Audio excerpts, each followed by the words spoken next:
백성들이 바벨론에 끌려가기 바로 직전. 우리가 역사적으로 보면 주전 586년에 바벨론에 포로가 되어가거든요. 세 번에 걸쳐서 1차, 2차, 3차로 가는데 첫 번째 포로된 횟수가 주전 586년입니다. 그러니까 주전 856년 바로 직전에 일어났던 일들, 바벨론 왕이 와서 유다를 정복하고 바벨론에 끌어가기 바로 직전에 어떤 일이 있었나? 이 역사적인 배경은 우리 열왕기 하로 가야 됩니다. 요시야 왕부터 공부를 해야 돼요. 요시야가 누구냐? 열왕기 22장부터 갑니다. 22장에 보면 남한국의 가장 선정을 행한 왕 중에 하나가 요시야 왕입니다. 22장 1절. 요시야가 위에 나갈 때에 나이 8세라. 예루살렘에서 31년을 치리하니라. 그리고 2절 시작. 요시야가 여호와 보시기에 정직히 행하여 모든 길로 행하고 좌우로 치우치지 아니하였다. 다윗의 길로 가고 치우치지 아니하였다. 우리가 역사적으로 보면요, 북왕국 이스라엘이 19명이 있었어요. 그리고 남왕국 유다가 20명의 왕이 있었어요. 상식적으로 외우기 쉬워요. 19, 20 그렇습니다. 북이 19, 남이 20. 근데 남왕국 20명 왕 중에서 정말 하나님 중심적인 왕이 5명도 안 돼요. 하나님 중심적으로 백성들의 신앙을 회복시키고 역사를 바로잡았던 왕 중에 가장 선한 왕이 누구냐? 요시야 왕입니다. 오늘 본문에 나오는 살룸 여호야김은 그 요시야 왕의 아들이에요. 근데 전혀 딴판입니다. 자, 요시야 왕 때에 유다가 한동안 잠깐 동안 개혁이 됐어요. 우상들을 다 없애고 예배를 회복하고 그랬습니다. 그런데 살룸과 그리고 그 여호야김 시대에 와서 나라가 다시 흩어졌다. 자, 23장으로 갑니다. 23장 쭉 가다 보면 요시야의 두 아들에 대해서 말씀을 합니다. 요시야가 이제 죽게 돼요. 28절부터 봅니다. 28절 시작. 요시야의 남은 사족과 모든 행한 일은 유다 왕 역대 지략에 기록되지 아니하였느냐. 요시야 당시에 애굽 왕 바로 느고, 거기 줄 보세요.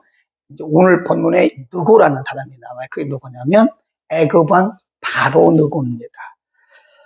애굽 왕 바로 느고가 아수르 왕을 치고자 하여 유브라데 하수로 올라가므로 요시야 왕이 나가서 방비하더니 애굽 왕이 요시야를 무기토에서 만나본 후에 죽었어요.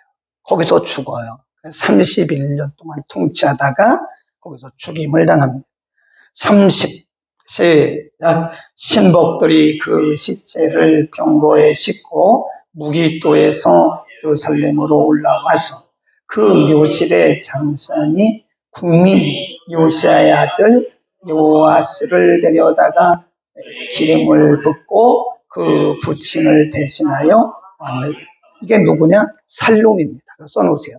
여호아스. 원래는 여호아스인데 이름을 바로 애굽 왕이 살룸이라고 바꿨어요. 네, 오늘 본문에 나오는 살룸은 그 본명은 여호아스입니다. 그 다음에 30일 여호아스가 위에 나갈 때 나이 23세로 예루살렘에서 몇 개월을? 석 달을 치리했다. 살룸이 오늘 본문에 보면 3개월 만에 죽었다고 나와요. 그리고 32절 여호와스가 그 열조의 모든 행위대로 여호와 보시기에 악을 행하였더니 33 시작. 바로 느고가 절을 하다 땅 림나에 가도 예루살렘에서 왕이 되지 못하게 하고 또 그 나라로 은 100달란트와 금 1달란트를 벌금으로 내게 하고 바로 느고가 요시야의 아들 엘리야김으로 그 아비 요시야를 대신하여 왕을 삼고 그 이름을 고쳐 뭐라고 그랬어요? 여호야킴. 오늘 본문에 나오는 여호야킴이 원래는 누구예요? 엘리야킴. 살룸은 누굽니까? 여호와스. 이렇게 바꾼 거예요. 이런 역사적인 배경을 우리가 공부하고 다시 이제 예레미야로 가야 된다. 그겁니다. 이해하셨죠? 이 부분은 우리가 역사적인 배경을 알아야 됩니다. 오늘 본문의 배경은 요시야 왕의 두 아들 살룸의 원래 본명이 뭐예요? 여호와스. 그 다음에 여호야킴은 원래 본명이 뭐예요? 엘리야킴. 이런 게 시험에 많이 나와요. 목사고시도 나오고 강도사고시도 나옵니다. 자, 오늘 본문의 역사적인 배경을 말씀드렸고요. 아버지 요시야는 참 선한 왕이에요. 하나님 중심으로 말씀 중심으로 8살의 왕이 됐다니까요. 8살의 왕이 돼서 정말 정치를 잘했어요. 그래서 한때입니다. 한때 하나님이 기뻐하시는 유다 왕국을 건립했는데 바로 애굽 왕에 의해서 치고 그 다음에 바벨론 왕에 의해서 치고 이래서 나라가 망한 거예요. 애굽 왕의 이 요시야의 두 아들 다시 보면 이 살룸 여호와스의 죽음에 대해서 뭐라고 말씀하냐면 10절에 너희는 죽은 자를 위하여 울지 마라. 그를 위하여 애통하지 말고 잡혀간 자를 위하여 슬피 울라.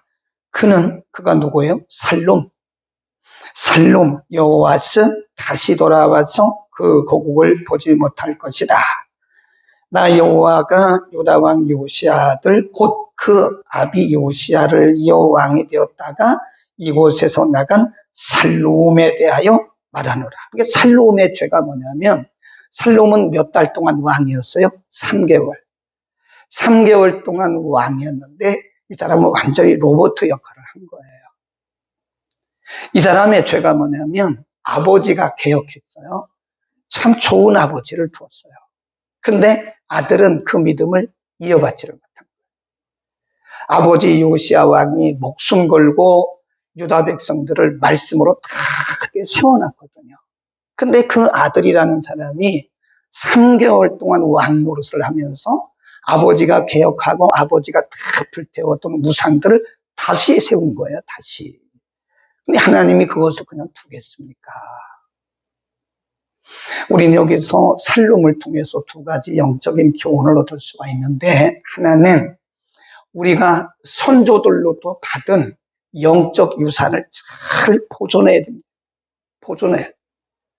네, 이렇게 보면 성도들 가운데 정말 신앙적으로 육신적으로는 별거고 육신적으로야 뭐 가정 배경이 좋아야 얼마나 좋겠습니까만은 신앙적으로 영적 배경이 좋은 가정들이 많아요. 우리 교회도 있습니다. 몇 분이.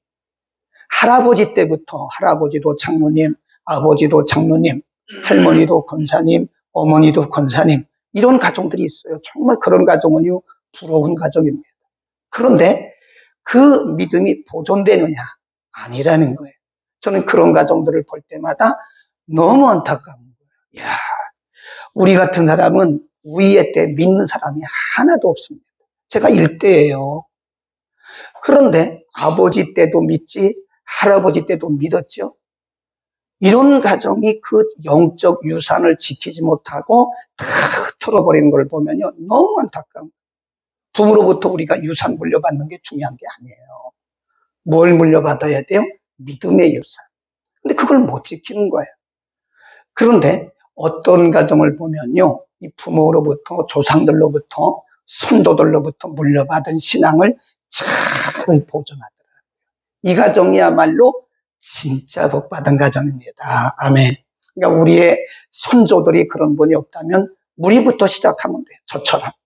네.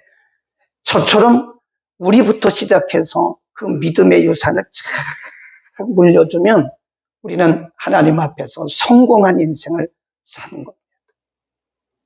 그러니까 세상적으로 아무리 많은 부와 명예를 누려도 우리가 믿음의 유산을 갖거나 아니면 전수해주지 못한다면 우리는 그냥 안개처럼 살다가 사라지는 것뿐이다. 그런 생각을 해야 되고요. 또 한 가지.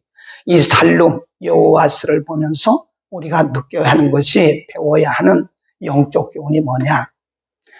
지금 사실은 어떻게 보면요, 아버지 요시야 왕은 죽임당했어요. 바로 느고에 의해서 죽임당한 사람이에요. 어쨌든 아버지를 이어서 왕이 됐잖아요. 몇 달? 3개월. 근데 만일 이 살룸 여호와스가 잘했으면요, 하나님이 더 기간을 더 주셨어요. 그러니까 하나님이 우리에게 아무리 좋은 것을 주셔도 그거를 우리가 잘 관리하고 그것을 잘 보존하고 이걸 통해서 열매를 맺지 못하면 별로 의미가 없다. 그러니까 하나님이 초창기에 태초에 말씀을 가지고 세상을 다 창조하셨잖아요. 그리고 뭐라고 했냐면 생육하고 번성하고 땅에 충만하라 그랬어요. 생육 번성이란 말은 우리가 몸을 통해서 많이 낳는 것도 중요하지만 확장을 의미하는 거, 확장. 하나님이 우리에게 주신 것들을 가지고 자꾸 하나님의 나라를 확장해 나가는 거예요. 우리가 눈을 떠서 보면요, 요즘도 우리가 복음을 전할 매체들이 엄청나게 많습니다. 그거를 활용을 못하는 거예요. 네. 어떤 분이 저보고, 목사님 60이 넘었는데도 어떻게 그런 걸 하냐고. 안 해서 그런 거예요. 여러분도 다 할 수 있습니다. 저의 꿈은 뭐냐? 이 세상이 물이 바다를 덮은 같이 복음으로 세상을 덮는 것이 저의 비전이에요. 그러니까 안지나 서나 연구를 하는 거예요. 어떻게 하면 복음을 한 사람에게라도 더 전할까? 그러는 거예요. 네. 중국에서 만든 틱톡이라는 게 있어요. 틱톡. 저 그거 몰랐어요. 작년에 알았어요. 어떤 집사님이 지나가는 얘기로 하더라고요. 지나가는 얘기로. 목사님 유튜브 하세요? 유튜브 하죠. 우리 유튜브를 통해서 계속 복음들. 그거 틱톡 한번 해보세요. 틱톡. 근데 가끔 보니까 틱톡이라는 게 뜨는데 이게 뭐야 하고 그냥 무시했거든요. 그런데 이게 중국에서 만들었다고 그래요. 근데 지금 유튜브보다 더 빨리 확산되는 게 틱톡이랍니다. 틱톡. 그래서 우리가 이렇게 이제 누가 집사님이 쇼츠를 만들어주면 틱톡에 올려요. 그러면 하루에 몇백 명씩 들어와요. 몇백. 어떤 때는 1000명이 넘어요. 하루에. 이게 복음 전하는 거예요. 하나님이 우리에게 주신 것을 잘 유지하고 관리하고 어쨌든 생육하고 번성하고 땅에 충만. 이게 뭐라 그랬어요? 확장. 하나님의 나라를 확장하는 거예요. 여러분들도 하나님 나라를 확장하는데 한번 주신 것을 활용해 보세요. 네. 그게 바로 2달란트, 5달란트 받은 사람. 1달란트 받은 사람은 그걸 가지고 어떻게 했어요? 보자기다 싸가지고 땅에 묻었다. 우리가 할 수 있는 일이 너무 많아요, 사실은. 복음을 전하기 위해서, 하나님 나라를 확장하기 위해서 할 수 있는 일이 너무 많습니다. 근데 안 해요. 1달란트 받은 사람처럼 그걸 딱 땅에 묻어둬요. 주님 앞에 갔을 때, 너 그거 가지고 뭐 했냐? 너 그거 가지고 복음 전하고 하나님 나라 확장하라고 주는데 뭐 했냐? 전 알지도 못했는데, 이런. 그리고 이제 그날에 우리 주님한테 크게 책망을 받을 겁니다. 눈을 조금만 뜨세요. 복음 전할 수 있는 기회들이 그런 메커니즘, 영어로 메커니즘이라고 그러는데 그런 메커니즘이 아주 널려 있습니다. 눈을 조금만 떠보세요. 우리에게 주어진 것이 3개월일지라도 우리는 그걸 가지고 활용하면 하나님이 기뻐하시고 하나님 나라 확장되는 거예요. 그 다음에 두 번째, 여호야김의 본명은 뭐예요? 엘리야김. 집에 가 다시 읽어보세요. 22장, 23장을 잘 읽어보면 오늘 본문의 역사적인 배경을 알 수 있습니다. 엘리야김이었는데 바로 느고가 이름을 바꾸는 거예요. 그래서 여호야김인데, 우리가 이거를 조금 어려운 말로 말하면 이 두 번째 등장하고 있는 이 엘리야김, 여호야김은요, 친애굽파예요. 친애굽파. 그러니까 애굽왕 바로 느고가 그를 잡아다가 이름을 아예 엘리야김을 여호야김으로 바꿨어요. 그러니까 조공을 갖다 바치는 거예요. 그 애굽왕이 말하기를 나에게 우리나라에 조공을 바쳐라. 여기 나오는 이런 일들이 사실은 여호야김이 잘 먹고 잘 살려고 그런 게 아니에요. 뭐 하려고 그런 거예요? 조공 바치려고. 어디다? 애굽에다가. 다시 보세요. 애굽을 위해서 그가 한 일을 보면요, 불의입니다. 불의. 13절 불의로 그 집을 세우며 불공평으로 그 다락방을 짓고 그 이웃을 뭐하고? 고용하고 그 고가란 말은 일한 거, 그 고가, 임금을 주지 아니하는 자에게 화 있을진저 그가 이르기를 내가 나를 위하여 광대한 집과 광활한 다락방을 지리라 하고 자기를 위하여 창을 만들고 그것에 백향목으로 입히고 또는 붉은 빛으로 칠하도다. 15 시작. 내가 백향목으로 집 짓기를 경쟁함으로 왕이 될 수 있겠느냐? 내 아비가 먹으며 마시지 아니하였으며 공평과 의를 행치 아니하였느냐?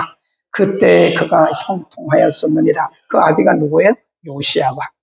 요시야 왕 때 너희 아비 때 얼마나 잘했냐? 그때 너희 아비가 형통하지 않았느냐? 그런데 너는 말이에요.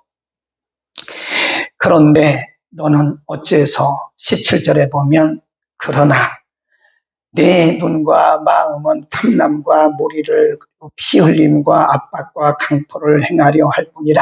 그러므로 나 여호와가 유다 왕 요시아의 아들 여호야김에게 대하여 이같이 말하노라. 그러면서 하나님께서 주신 것들을 하나님이 그 아버지를 통해서 세우신 하나님의 나라와 같은 아주 의로운 나라를 애굽 왕에게 조언바치기 위해서 그렇게 불의와 불법을 행한 거예요. 누구를 기쁘게 한 거예요, 지금? 하나님을 기쁘시게 한 거예요? 애굽 왕을 기쁘게 한 거예요. 애굽 왕을 기쁘게 한 거예요. 친애굽하라니까요. 그러니까 어쨌든 애굽 왕 느고 바로 느고를 기쁘게 하기 위해서 지금 이런 일을 하고 있는 거예요. 그러니까 하나님이 이렇게 말씀해서 보세요. 16절에 보면 요시아에 대해서 이렇게 말씀했어요. 시작. 그는 가난한 자와 궁핍한 자를 신원하고 형통하였나니 이것이 누구를 알미라? 나를 알미라. 하나님이 하신 말씀. 요시아 왕 요야김의 아버지에 대해서 지금 하나님이 한 번 더 엘리야김에게 말하는 거예요. 너의 아버지가 이렇게 나보게 의를 행함으로 나라가 견고히 서고 나를 한 것이 아니냐? 그래서 내가 너희 아버지를 형통케 했던 것이 아니냐? 그런데 너는 애굽 왕 느고를 기쁘게 하기 위해서 이렇게 내 백성들에게 불의와 불법을 행하느냐? 그 말이에요. 그러니까 중심이 어디로 가 있어요? 하나님을 기쁘시게 하는 거예요. 백성들을 기쁘게 하는 거예요. 백성이죠. 우리의 시선이요. 하나님을 기쁘시게 하기 위해서 우리가 중심이 이렇게 곧게 서 있으면요. 인간인데 실수가 있죠. 실수 없는 인간이 어디 있어요? 우리가 하나님의 뜻대로 하나님의 말씀대로 살기 위해서 하나님께 시선을 두고 살아갈 때 우리의 부족한 것은 하나님이 다 커버를 해주십니다. 그래, 괜찮아. 너의 중심을 내가 알아. 그런데 지금 이 엘리야김, 여호야김은 그 중심이 하나님과는 아무런 상관이 없는 거예요. 어디로 향했어요? 애굽 왕 느고를 기쁘게 하기 위해서 자신의 백성들을 지금 희생시키고 있는 거 아닙니까? 우리는 오늘도 우리의 시선을 점검해야 돼요. 내 시선이 어디로 향해 가요? 시선 집중을 잘해야 된다니까요. 내 삶의 기준이, 내 삶의 무게중심이 하나님이냐, 좀 부족하더라도 어쨌든 시선이 하나님께로 있으면 하나님은 우리의 부족한 것은 다 이렇게 커버해 주세요. 그런데 우리의 중심 자체가, 우리 인생의 무게중심 자체가 하나님이 아니고 사람이라면 이건 근본 자체가 틀린 거예요. 이건 형통할 수가 없어요. 하나님이 도와주실 수가 없습니다. 아멘. 이해하시겠습니까? 그러니까 우리가 무슨 일을 하더라도 이 무게중심이 어디 있느냐. 우리가 목회를 하잖아요. 목회를 하는 이유가 내가 유명해지고 내가 좋은 차 타고 좋은 집 살고 사람들에게 인정받고 이거라면 목회 하나 많아요. 그거는. 그 목회를 왜 합니까? 하나님을 기쁘시게 하기 위해서 목회하는 것은 단 2명이 있어도 성도 단 한 명이 있어도 그 사람은 성공적인 목회자예요. 그러니까 우리가 사람의 수를 가지고 저 사람이 성공적이다, 아니다, 그렇게 말하면 안 돼요. 네. 지금도 저 오지에서 단 1명, 2명, 10명도 안 되는 그 인원들을 놓고 목숨 바쳐 수고하는 이런 분들이 있습니다. 우리는 그런 분들이 수가 적다고 그래서 아유 저건 뭐 시골에서 목회한다고 그런 얘기 했다가는 여러분 그건 성경적 가치가 아니에요. 아닙니다. 어쨌든 여기 지금 나오는 여호야김을 보면서 이 시선이 하나님이 아니었고 이 엘리야김, 여호야김은 시선이 애굽 왕을 기쁘게 하기 위해서 하나님을 등진 사람 아닙니까? 응? 혹 우리 가운데 나는 사람을 기쁘게 하기 위해서 하나님으로부터 등을 돌리고 있지는 않는지 우리 자신을 돌아볼 필요가 있어요. 사람을 기쁘게 하기 위해서. 우리는 우리 자신의 시선을 잘 점검할 수 있기를 축원합니다. 기도하겠습니다. 걸어가신 우리 아버지, 한때는 하나님께 부름받아서 무너진 유다 백성들의 신앙을 다시 세우고 우상들을 다 철폐하고 회파하고 정말 하나님이 기뻐하시는 아름다운 나라를 이루었지만 그가 죽고 나서 두 아들 여호아스와 엘리야김이 그 나라를 망칠 뿐만 아니라 그들 개인도 하나님으로부터 등을 돌리고 떠났던 것을 우리가 봅니다. 하나님, 우리에게 주신 우리 선조들로부터 우리의 조상들로부터 주신 아름다운 믿음의 유산들을 우리 때에 잘 보존할 뿐만 아니라 30배, 60배, 100배 이상의 결실을 하게 하시고 우리를 통하여 하나님의 나라가 날마다 확장되게 하여 주옵소서. 오늘 여호야김을 바라보면서 우리의 시선이 과연 어디에 머물고 있는지를 점검하기를 원합니다. 사람을 기쁘게 하기 위해서 하나님을 등지는 어리석은 자들이 우리 가운데 한 사람도 없게 하시고 우리가 먹든지 마시든지 무엇을 하든지 다 하나님의 영광 위에 살아가는 복된 우리의 인생이 되게 하여 주옵소서. 예수 그리스도의 이름으로 기도드립니다. 아멘.